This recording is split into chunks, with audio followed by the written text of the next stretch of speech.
Hello बच्चों, कैसे हैं आप सभी। तो आज हम लोग पढ़ने वाले हैं कॉस्ट। ठीक है, हमने प्रीवियसली और सारे चैप्टर्स कंप्लीट कर लिए हैं।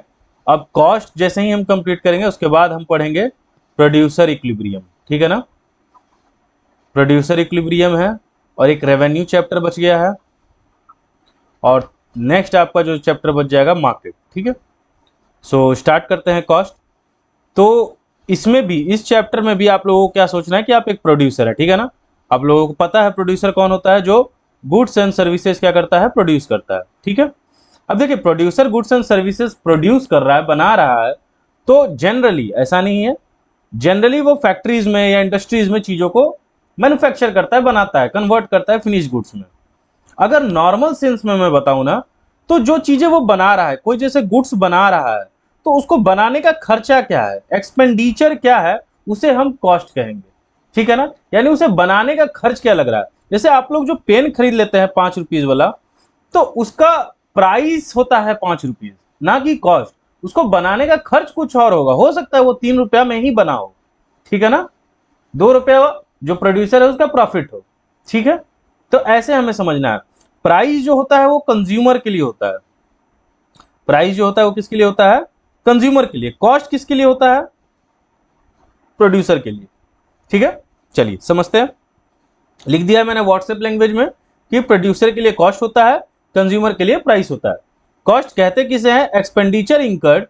अब ये ब्रैकेट में जो दिया है मैंने शॉर्ट फॉर्म में लिख दिया है, एक्सप्लिसिट और इम्प्लिसिट कॉस्ट। ठीक है, by producer on making a good and commodity. ठीक है, तो अब समझते हैं कि एक्सप्लिसिट क्या है और इम्प्लिसिट क्या है। तो एक्सप्लिसिट कॉस्ट क्या होगा, एक्सपेंडिचर इनपुट्स और payments made to outsiders for hiring factor services. Factor services समझते हैं, जैसे पहले मैंने बोला है, ये चीज आपको याद रखना है, 12th में भी काम देगा। फैक्टर्स ऑफ प्रोडक्शन क्या होते हैं, लैंड, लेबर, कैपिटल, एंटरप्रेन्योर। और इसके बदले में जो आप पेमेंट करते हैं वो क्या होता है, लैंड के बदले रेंट, लेबर के बदले सैलरी या वेजेस, कैपिटल के बदले इंटरेस्ट और एंटरप्रेन्योरशिप को मिलता है प्रॉफिट।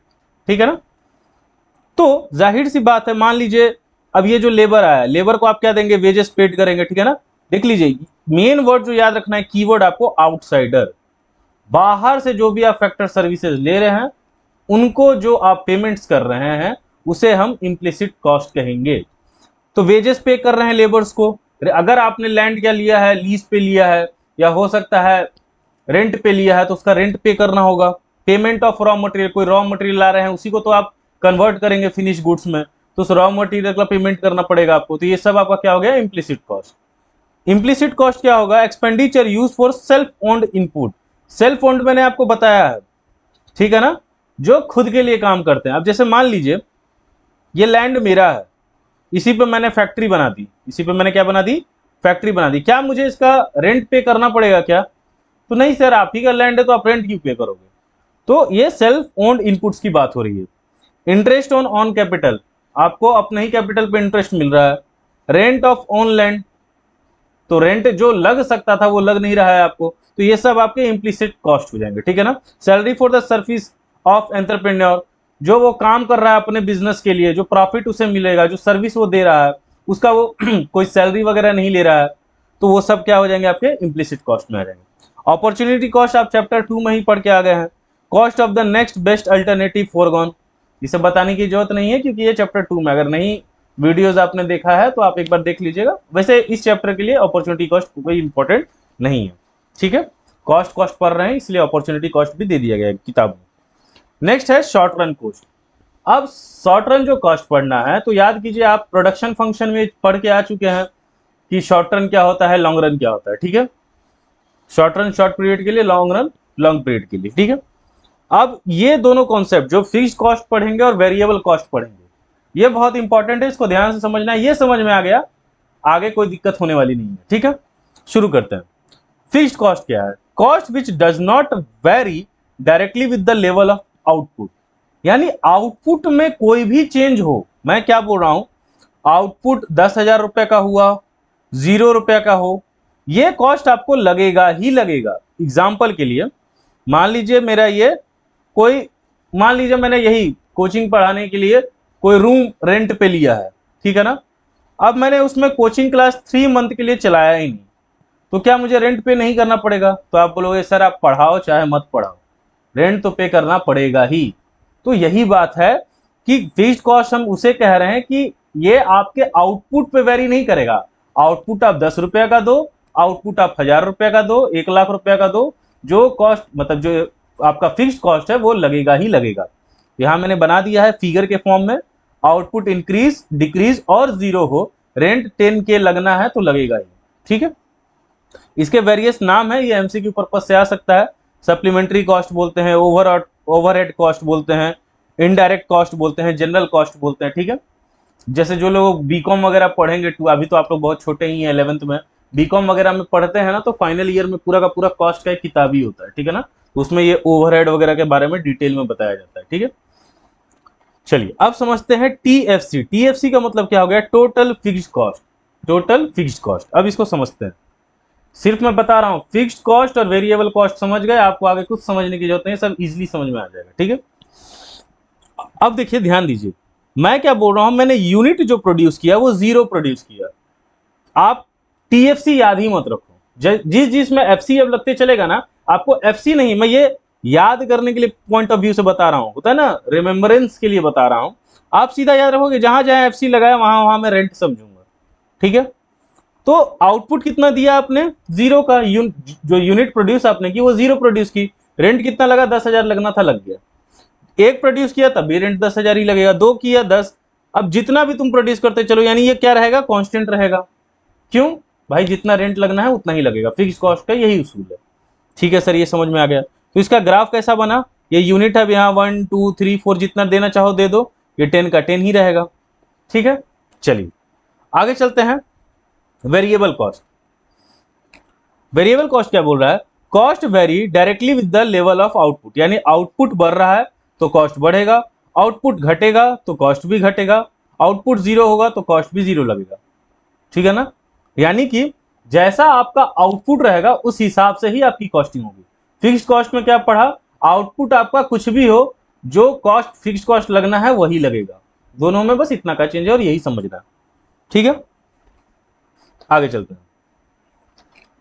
अब चीजों को ऐड करते चलेंगे। अच्छा, इसका नाम क्या क्या हो गया? Prime cost, direct cost, avoidable cost. ठीक है, यूनिट देखिए जीरो प्रोड्यूस हुआ तो रेंट तो 10,000 लगना ही है। हाँ सर, लेकिन अब देखिए जीरो यूनिट प्रोड्यूस हुआ है तो टीवीसी यानी टोटल वेरिएबल कॉस्ट क्या होगा? जीरो होगा। क्यों? जब आपने कुछ बनाया ही नहीं है तो कोई कॉस्टिंग लगी ही नहीं, क्योंकि हमने अभी पढ़ा है कि आउटपुट जीरो होगा तो कॉस्ट भी जीरो लगेगा। ठीक है, अब देखिए यूनिट एक प्रोड्यूस हुआ तो 10 मान लीजिए हमने, टीवीसी है हमारा। ठीक है, 10,000 मान के चलिए, 10,000 लगा, दो किया है तो 18,000 रुपये लगा, ऐसे मान के चलिए। ठीक है, तो टीएफसी और टीवीसी, अब यहां पे एक फॉर्मूला क्या बन रहा है कि टीसी इक्वल टू क्या होगा? टीएफसी और टीवीसी को अगर हम जोड़ देते हैं तो हमारा टोटल कॉस्ट निकल जाएगा। ठीक है, तो देखिए 10 प्लस 0 10 हो गया, 10 प्लस 20 10 प्लस 10 20 हो गया, 10 प्लस 18 28, 10 प्लस 24 34, ये सब मैंने ऐड कर दिया। ठीक है, अब इसका डायग्राम देखते हैं और डायग्राम समझते हैं। देख लीजिए, अचानक से कोई ये वीडियो देखेगा और बोलेगा सर तो डायग्राम बोल रहे हैं ग्राफ को। बस मजाक के फॉर्म में बोलता हूं, क्योंकि बहुत लोगों को ग्राफ वगैरह डिफिकल्ट लगता है तो उनको इजी लगे। ठीक है ना, चलो अब ये तो पहले हम सीख के आ गए हैं। टीवीसी क्या रहेगा हमारा? 10 पे कांस्टेंट है तो 10 पे हमने टीएफसी बना दिया। दूसरे नंबर पे चलते हैं टीवीसी। टीवीसी कहां से शुरू हो रहा है? जीरो से, क्योंकि सर वेरिएबल कॉस्ट में हमने ये समझाया जैसा यूनिट प्रोड्यूस होगा उस हिसाब से कॉस्ट लगेगा। तो ये जीरो से स्टार्ट हो रहा है, यानी ये जीरो है, यहां से हमने इस ग्राफ को स्टार्ट किया। अच्छा, आप ये देखिए टीवीसी का ग्राफ जो लाइन है, कर्व है, वो आपको टीसी से मैच कर रहा है। क्यों मैच कर रहा है ये समझते हैं, यही इंपॉर्टेंट है, क्योंकि अभी रिलेशनशिप हमें पढ़ना है, उसमें मैं फिर ज्यादा डिटेल नहीं बताऊंगा, यही सब कुछ बता दे रहा हूं। एक बात बताइए, इन दोनों को जोड़ के ही टीसी बना है ना। अब ये तो कांस्टेंट है, यानी जो इसमें चेंजेस है वही चेंजेस तो इसमें दिख रहे हैं। देखो ये 10 है, यहाँ पे 10 रख रहे हैं तो यही 10 तो जुटा है तो 20 हो गया है। 18 यहाँ पे रख रहे हैं, यही 10 जुटा है, तब इसमें क्या हो गया? 28 हो गया। तो यानी कि इसमें जैसे चेंजेस है इसमें भी वही चेंजेस होंगे। चेक करके देख लेते हैं, इसमें कितना का चेंज है सर? 10 का। इसमें कितना का चेंज है? 8 का। इसमें कितना का चेंज है? 6 का। इसमें कितना का चेंज है? 4 का। इसमें कितना का चेंज है? 4 का। इसमें कितना का चेंज है? 10 का। इसमें कितना का चेंज है? 18 का, ठीक है। इसमें देख लीजिए कितने का चेंज है, 10 का। इसमें कितने का चेंज है, 8 का। इसमें कितने का चेंज है, 6 का। इसमें कितने का चेंज है, 4 का। इसमें कितने का चेंज है, 4 का। इसमें कितने का चेंज है, 10 का। इसमें कितने का चेंज है, 18 का। मैच कर रहा है ना। यानी कि इसीलिए इसी वजह से जो टीएफसी का ड्राइंग है वो और जो टीसी का ड्राइंग है वो सेम बनता है। अंतर बस क्या होता है, टीसी क्योंकि टीएफसी को जोड़ के बन रहा है इसलिए इसका फर्स्ट जो होता है, जो 0 यूनिट पे देखते हैं वो टीसी क्या होता है, 10 होता है। इसलिए इसको मैंने 10 से स्टार्ट किया। लेकिन ये भी जो कर्व बनेगा वो बिल्कुल टीवीसी की तरह बनेगा क्योंकि इसमें टीवीसी ऐड है और ये क्या है, कांस्टेंट है हमारा। आई होप इतने पे समझ में आ गया होगा। अब देखते हैं टीवीसी का क्या तरीका है। TVC increases at diminishing rate, बढ़ तो रहा है लेकिन कैसे रेट से, डिक्रीजिंग रेट से। देखिए 10 से 18 हो रहा है, 18 से 24, 28, 32, 42 और 60, यानी ये बढ़ा ही है। लेकिन कैसे रेट से, पहले क्या हो रहा है, 10 से 8, 8 से 6, यानी घटते हुए रेट से बढ़ रहा है। फिर क्या हो रहा है, 4 के बाद देखिए, 4 के बाद 10 हुआ, 10 के बाद 18 हुआ, यानी टीवीसी पहले इंक्रीज कर रहा है डिमिनिशिंग रेट से, बाद में टीवीसी इंक्रीज कर रहा है इंक्रीजिंग रेट से। ठीक है, जब टीवीसी ऐसा है तो टीसी भी सेम होगा, ठीक है, क्योंकि टीसी में भी तो वही चेंज है, ठीक है ना। तो आई होप ग्राफ भी आपको समझ में आ गया, 10 टीवीसी और टीसी, ठीक है। चलिए अब समझते हैं रिलेशनशिप, क्योंकि यही आपके एग्जाम में 99 ऐसे मैंने इंपॉर्टेंट क्वेश्चन दे दिया है, आप उसे पढ़ के जाइएगा। टीएफसी क्या है, हॉरिजॉन्टल लाइन है। टीसी और टीवीसी क्या है, इसको ये सब एमसीक्यू में पूछा जाएगा। जितने भी शेप हैं, शेप को आप याद रख लीजिएगा, ये शेप एमसीक्यू के फॉर्मेट में पूछा जाता है। इनवर्सली एस शेप्ड है, ठीक है ना, इनवर्स एस शेप में होता है। टीएफसी क्या है, हॉरिजॉन्टल है, क्यों, क्योंकि वो कांस्टेंट रहता है। टीसी टीवीसी क्या है, इनवर्सली एस शेप है, क्यों, क्योंकि वो पहले डिक्रीजिंग रेट यानी यही डिमिनिशिंग रेट से बढ़ता है, बाद में क्या है, कांस्टेंट रेट से, और बाद में इंक्रीजिंग रेट से, ठीक है। नेक्स्ट है at zero output. Zero output पे देखें तो क्या है, टीसी इज, देखिए TC is equal to TFC. अब देख लेते हैं टीसी क्या है, टीएफसी के बराबर होता है, क्यों, क्योंकि जीरो पे क्या होता है ना, टीवीसी हमेशा जीरो रहेगा, क्योंकि जब आपने कुछ बनाया ही नहीं है तो उसका कुछ कॉस्टिंग लगेगा नहीं, लेकिन कुछ नहीं बनाया है तो रेंट जितना लगना है वो तो लगेगा ही। इसलिए इस 10 की वजह से, क्योंकि टीसी में हम क्या करते हैं, देखिए यहाँ पे 0 हो गया प्लस 10 हो गया, तो इसी की वजह से टीसी क्या आता है हमारा, 10 आता है, ठीक है। TC is equal to TFC because there is no variable cost, variable cost 0 होता है।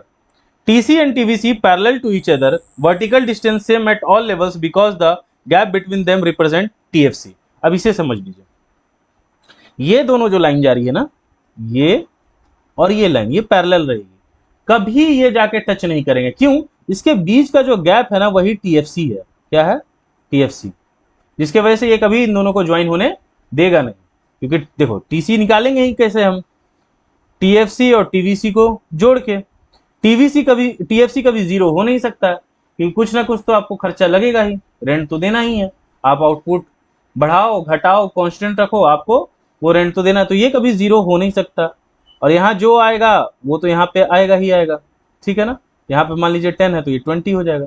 इसी वजह से ये क्या करता है, गैप क्रिएट करता है इन दोनों के बीच में। इससे ज़्यादा डिटेल में समझने के लिए मुझे नहीं लगता है अभी ज़रूरत है, इतना काफ़ी होगा आपके लिए, ठीक है। चलिए आगे बढ़ते हैं अब एसी। एसी क्या होगा, यूनिट कॉस्ट ऑफ प्रोडक्शन, यानी नॉर्मली सर टीसी से अगर क्वांटिटी को डिवाइड दे देते हैं तो हो क्या जाएगा हमारा, एसी निकल जाएगा, या per unit cost of production भी आप बोल सकते हैं, ठीक है।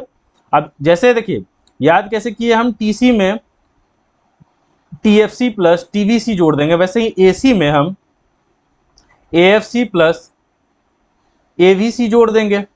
अब जैसे एसी को कैसे निकाले, तो टीसी बटा क्वांटिटी कर दिया तो एसी निकल गया, तो वैसे एएफसी कैसे निकलेगा, तो एएफसी निकलेगा टीएफसी बटा क्वांटिटी कर देंगे। एवीसी कैसे निकलेगा, तो टीवीसी बटा क्वांटिटी कर देंगे, सबके क्वांटिटी से डिवाइड कर देंगे, उसका एवरेज निकल जाएगा, ठीक है। अब एसी का डायग्राम कुछ ऐसा होता है, ठीक है। चलिए एएफसी समझते हैं। Average fixed cost per unit fixed cost of production. AFC को किससे डिवाइड किया गया है, टीएफसी बटा क्वांटिटी से। अब एक पॉइंट, ये सब एमसीक्यू पॉइंट ऑफ जो एक नंबर में दिख रहा है वो एमसीक्यू में पूछ लिया जाएगा। AFC can never be 0, AFC 0 नहीं हो सकता, क्यों नहीं हो सकता, क्योंकि हमारा टीएफसी कभी 0 नहीं होगा, क्योंकि जो रेंट लगना है वो लगेगा ही लगेगा, ठीक है ना। फिक्स्ड कॉस्ट कुछ ना कुछ होता ही है।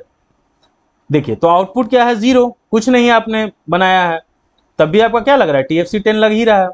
1 10 2 तो ये कर दिया। अब इसको डिवाइड देंगे तो फर्स्ट आ गया इन्फिनिटी, सेकंड आ गया 10, 2 से डिवाइड किया 10 को 5, फिर 3.33, ये लगातार क्या होते जा रहा है, डिक्रीजिंग करते जा रहा है, ठीक है ना, देख रहे हैं ना, 10 5 3.33 2.52। याद रखिएगा ये लाइन देखिए नीचे जाते जा रहा है। देखिए मैंने आपको इसलिए बोला था कि फर्स्ट सेकंड चैप्टर में अगर आप ग्राफ देख लिए हैं तो ये आप घर पे भी बनाएंगे, शेप्स कुछ ऐसे ही आएगा, मैंने रफली बनाया, आपको एग्जाम में भी रफली बनाना है, ऐसा कुछ नहीं है कि 1 पे ऐसे करके पॉइंट यहाँ बनाएंगे, फिर 2 पे ऐसे करके पॉइंट बनाएंगे, ये बनाने की जरूरत नहीं होती, रफली आपको ड्रॉ करना है, लेकिन देख के याद रखना है कैसा ड्रॉ हो रहा है, ठीक है ना। तो ये AFC ऐसे जो जा रहा है नीचे, ये तब तक जाते जाएगा, लेकिन ये एक्स एक्सिस में कभी टच नहीं होगा, ये ध्यान रखना है। क्यों नहीं होगा, आगे चलते हैं। देखिए स्लोप ऑफ AFC जो है उसको हम क्या बोलते हैं, ये भी 1 नंबर में आ जाएगा आपके, रेक्टेंगुलर हाइपरबोला बोलते हैं, ठीक है। नेवर टचेज एक्स एक्सिस और वाई एक्सिस, ना एक्स एक्सिस को टच करेगा ना वाई एक्सिस को। क्यों, क्योंकि TFC आपका कभी 0 नहीं होगा, TFC हमेशा क्या रहने वाला है, पॉजिटिव वैल्यू रहता है, और जब तक कोई पॉजिटिव वैल्यू रहेगा और उसको 0 से अगर आप डिवाइड करेंगे तो क्या आएगा, इन्फिनिटी आएगा। देखो ऐसे समझो, इजीली बता देते, देखो यहाँ फर्स्ट क्या है, 10 बटा क्या होगा, 0। अब आप मुझे बताएंगे 10 बटा 0 क्या होता है और 0 बटा 10 क्या होता है। तो 0 बटा 10 होगा तब ना हम 0 बोलेंगे, 10 बटा 0 तो इन्फिनिटी होता है, ठीक है ना। तो 0 बटा 10 हो नहीं सकता क्योंकि TFC कभी 0 नहीं होगा, और TFC 0 नहीं होगा तो AFC कभी हमारा 0 नहीं आएगा, 0 नहीं आएगा, ये तो 0 का ही लाइन होता है ना, तब तक ये टच नहीं करेगा, ठीक है। चलिए अब चलते हैं AVC पे, average variable cost per unit variable cost of production, यानी कि AVC इक्वल टू TVC बटा क्वांटिटी, TVC से डिवाइड कर देंगे। अब TVC 0 से शुरू होता है, क्योंकि आपने जब आउटपुट कुछ नहीं बनाया है तो वेरिएबल कॉस्ट आपका 0 ही रहेगा। तो 0 10 ये मैंने कर दिया, अब इसको डिवाइड कर दिया क्वांटिटी से, तो 10 बटा 1 10, 18 बटा 2 9, 24 बटा 3 8। अब ये क्या हो रहा है, यहां तक डिक्रीज कर रहा है, उसके बाद क्या कर रहा है, इंक्रीज, 7 के बाद क्या हो गया 8.5, ठीक है। तो उसका कुछ डायग्राम आपको ऐसा बनेगा AVC का, ठीक है। अब ये देखिए फिर मैं बता रहा हूं, एग्जामिनर को अगर आपके जो भी स्कूल्स के, चाहे कोई भी स्कूल्स हो, ठीक है ना, अगर उनको क्वेश्चन पेपर थोड़ा सा टफ करना है तो वो TC TFC और TVC का रिलेशनशिप ना पूछ के AC AVC और AFC का रिलेशन पूछेंगे, अगर क्वेश्चन पेपर हल्का टफ करना है, ठीक है ना। यानी ऊपर जो हमने अभी रिलेशन पढ़ा उससे हल्का टफ होता है इसका रिलेशनशिप, ठीक है, इसको ध्यान से समझते हैं। फर्स्ट क्या है, AC curve will always lie above the AVC curve, ठीक है, इसको मैं थोड़ा छोटा कर रहा हूं, ठीक है, आई होप्स आप लोगों को दिखाई दे। ये AFC का हो गया, AVC AC। AC curve will always lie above the AVC curve because AC at all levels of output include। अब ये फिर वही नॉर्मल बात कर रहा हूं मैं कि जिस तरह से हम TC अभी पढ़ के आए, TFC प्लस TVC, तो TC की वैल्यू हमेशा तो ज्यादा ही होगी, किससे, TVC से। जैसे मान लो इसको मैंने 10 मान लिया, इसको भी 10 मान लिया, तो TC क्या आ रहा है मेरा 20 आ रहा है, तो ये तो हमेशा क्या होगा, TVC से या TFC से ज्यादा ही होगा, क्योंकि दोनों को ऐड करने के बाद आ रहा है। या तो इक्वल हो सकता है जब TVC हमारा 0, अगर मैं इसको 0 ले रहा हूं, इसको 10 ले रहा हूं, तो ये 10 आएगा, ठीक है। इसीलिए क्या हो रहा है, सेम केस यहां पे भी हो रहा है, AC इक्वल टू क्या हो गया, AFC प्लस AVC, तो ये दोनों ऐड करने पे ना AC बन रहा है, इसीलिए AC का जो ग्राफ बन रहा है वो क्या बनेगा, एबव बनेगा, AC और AVC और AFC से, ठीक है।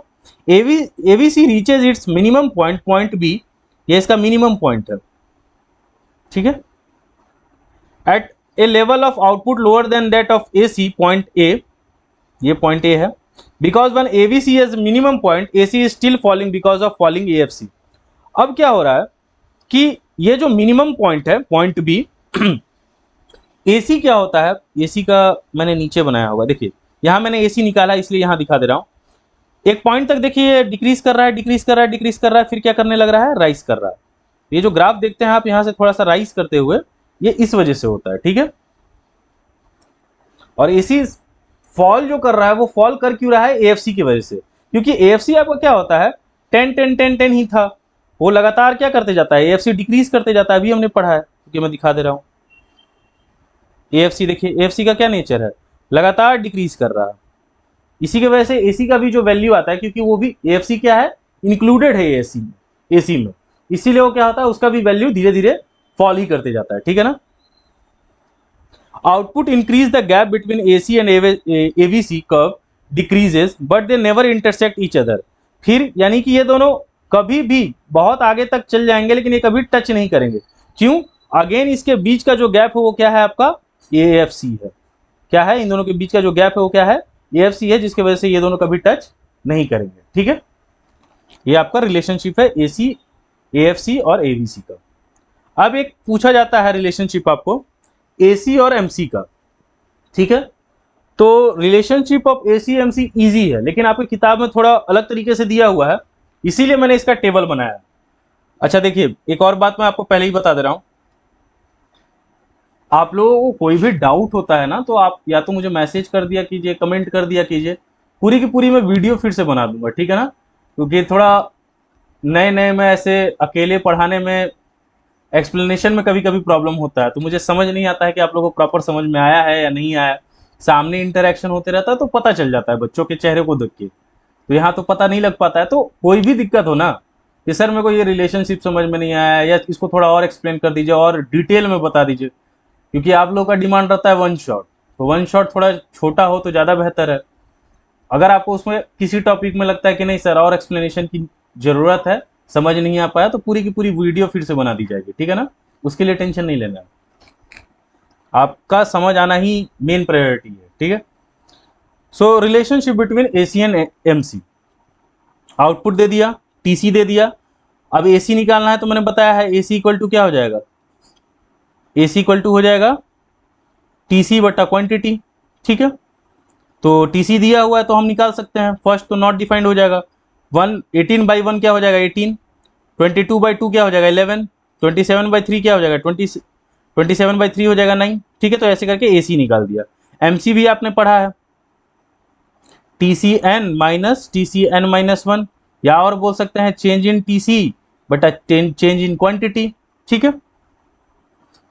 इस फॉर्मूले से अगर देखना चाहें या ऊपर वाले फॉर्मूले से, इसमें कितने का चेंज है 6, इसमें कितने का चेंज है 4, इसमें कितने का चेंज है 5, इसमें कितने का चेंज है 9, इसमें कितने का चेंज है 11। तो MC भी निकल गया हमारा। अब समझते हैं इसे, देखिए मैं थोड़ा सा फिगर बड़ा कर दे रहा हूं, आई होप इतने में क्लियर हो। हाँ देखिए, हाँ देखिए AC भी बन गया, MC भी निकल गया, डाटा हमारा निकल गया। क्या बोल रहा है, as AC falls MC falls more than AC, AC fall कर रहा है उससे ज्यादा MC फॉल कर रहा है, ठीक है ना। देखिए 18 से 11, 11 से 9, 9 से 9। अब देखिए यहाँ पे कितना फॉल है, 6 से 4, 4 से फिर यहाँ पे तो इंक्रीज करने लग गया, ठीक है ना। तो AC MC से ज्यादा फॉल करता है, ठीक है ना। नेक्स्ट है एज AC राइजेज, AC जहां से राइज कर रहा है MC rises before AC rises, यानी AC जहां से राइज करेगा उससे पहले ही MC राइज कर जाएगा।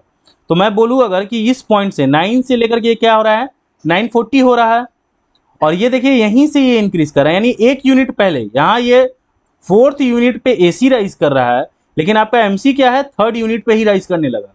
वही ये लाइन कह रही है कि as AC rises MC rises before AC rises, ठीक है ना।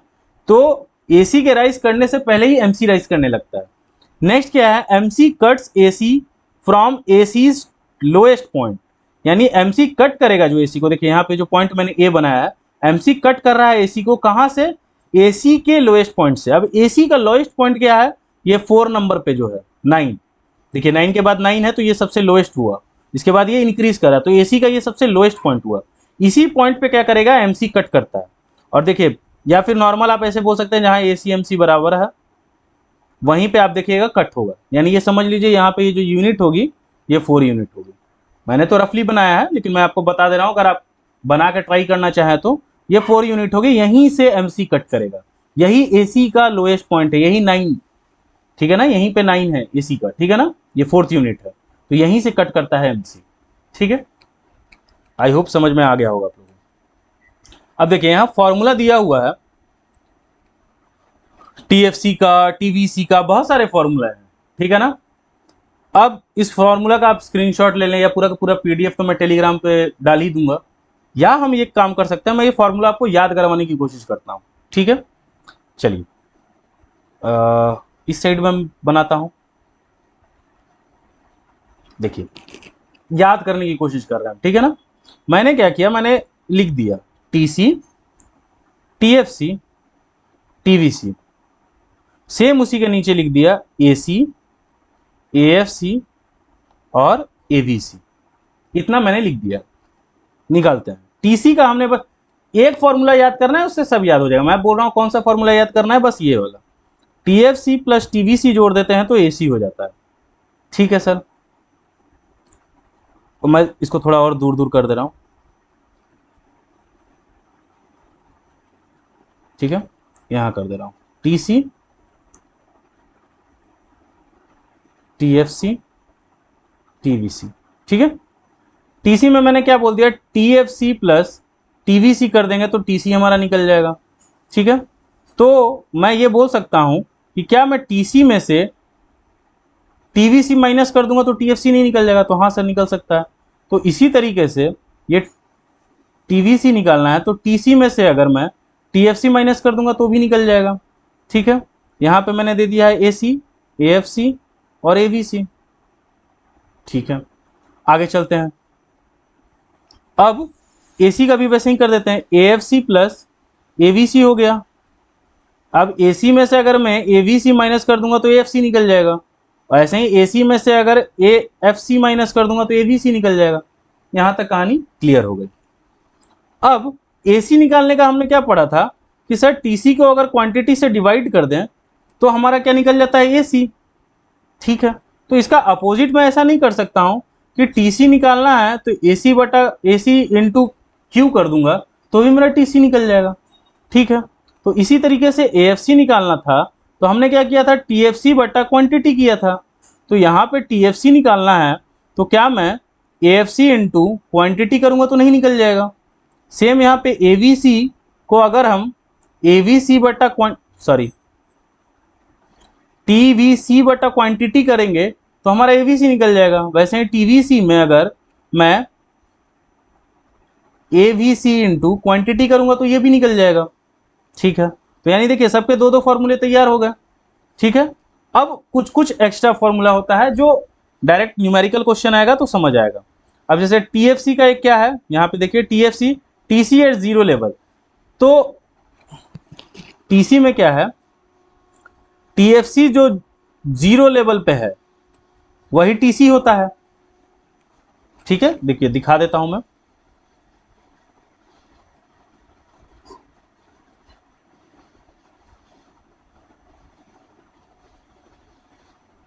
देखिए टीसी कितना है 10, लेवल क्या है 0, तो जो 0 लेवल पे टीएफसी होगा वही हमारा क्या हो जाएगा, टीसी।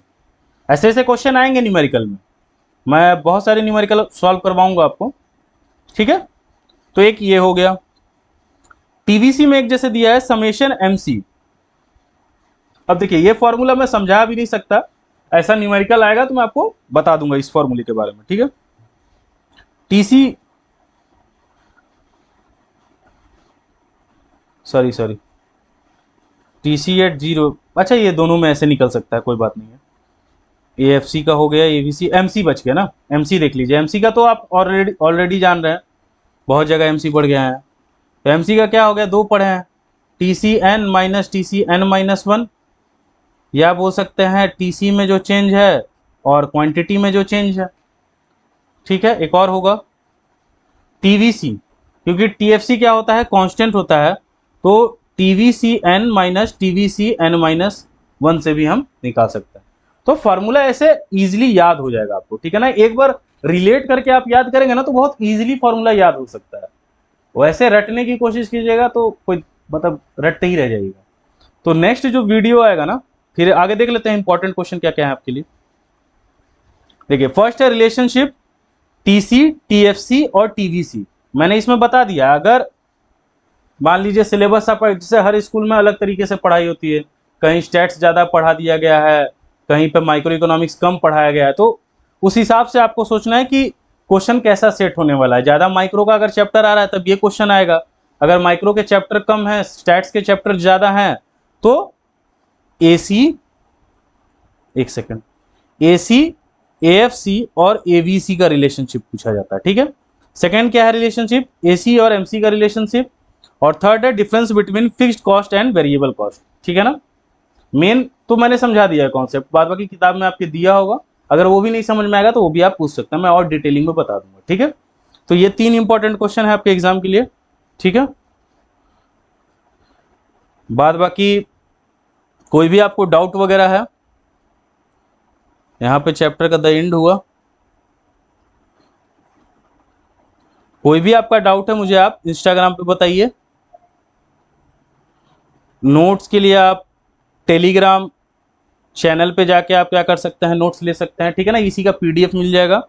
और कोई अदर डाउट है, कोई अदर क्वेरी है, स्टडी रिलेटेड कोई प्रॉब्लम है, वो भी आप मुझे इंस्टाग्राम पे मैसेज कर सकते हैं। ठीक है ना, पर्सनल आईडी मेरी दी हुई है। ठीक है, एग्जामिनेशन टाइम है, ज़्यादा से ज़्यादा अपने दोस्त लोग को शेयर करें कि वो भी पढ़ सकें, आगे बढ़ सकें, उनके भी मार्क्स अच्छे आए, वो भी तुम्हारा नाम लें। ठीक है, इसके बाद जो नेक्स्ट वीडियो आएगा ना, वो कॉस्ट के आई थिंक मिनिमम मैं 10 डिफरेंट टाइप के क्वेश्चंस आपको करवा दूंगा। इसके बाद जस्ट नेक्स्ट, या फिर ऐसा हो सकता है कि 1-2 वीडियो के बाद आए रेवेन्यू या प्रोड्यूसर, लेकिन वो वीडियो आ जाएगी। ठीक है ना, उसमें न्यूमेरिकल क्वेश्चंस ही रहेंगे। ठीक है ना, और भी देखिए, फिर से मैं बता रहा हूँ, चाहूँ तो मैं हर चैप्टर का न्यूमेरिकल क्वेश्चंस भी बना के आपको दे सकता हूँ, लेकिन उसका नीड है नहीं। ठीक है ना, आप बोलिएगा कि सर प्रोडक्शन में आप मेरे को बताइए कि टीपी कैसे निकालते हैं, या फिर आप पूछोगे कि सर एपी कैसे निकालते हैं, तो नॉर्मल सी बात है, टीपी बटा क्वांटिटी कर दोगे निकल जाएगा, लेकिन ये आपसे एग्जाम में कभी नहीं पूछा जाएगा। ठीक है ना, न्यूमेरिकल क्वेश्चन सिर्फ आता है अगर माइक्रो में किसी से आता है, तो वो है आपका कॉस्ट, न्यूमेरिकल की बात करूँ तो।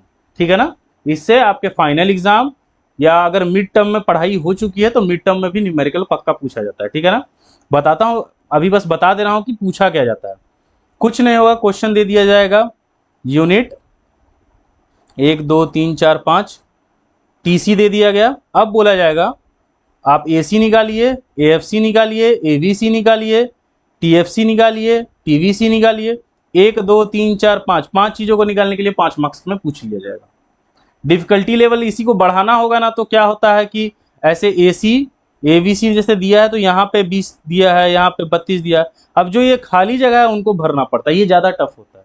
इसका भी मैं 1-2 क्वेश्चन करा दूंगा आपको। ठीक है ना, सो ज़्यादा से ज़्यादा अपने दोस्तों को शेयर कीजिए। ठीक है ना, तो 1-2 वीडियोस के अंदर रेवेन्यू वगैरह, या तो रेवेन्यू और प्रोड्यूसर इक्विलिब्रियम का वीडियो अपलोड हो जाएगा, उसके बाद न्यूमेरिकल आ जाएगा, या पहले न्यूमेरिकल का वीडियो आ सकता है, उसके बाद रेवेन्यू और प्रोड्यूसर इक्विलिब्रियम का वीडियो आएगा। ठीक है ना, तो यही सीक्वेंस रहेगा। ठीक है ना, 2-4 दिन में आपका पूरा का पूरा सिलेबस माइक्रो का कंप्लीट हो जाएगा, उसके बाद हम स्टैट्स पे चलेंगे। ठीक है ना, सो मिलते हैं, मन लगा के पढ़ते रहिए, कोई भी दिक्कत हो मुझे जरूर मैसेज कीजिए। ठीक है, फिर मिलते हैं, बाय, गुड नाइट।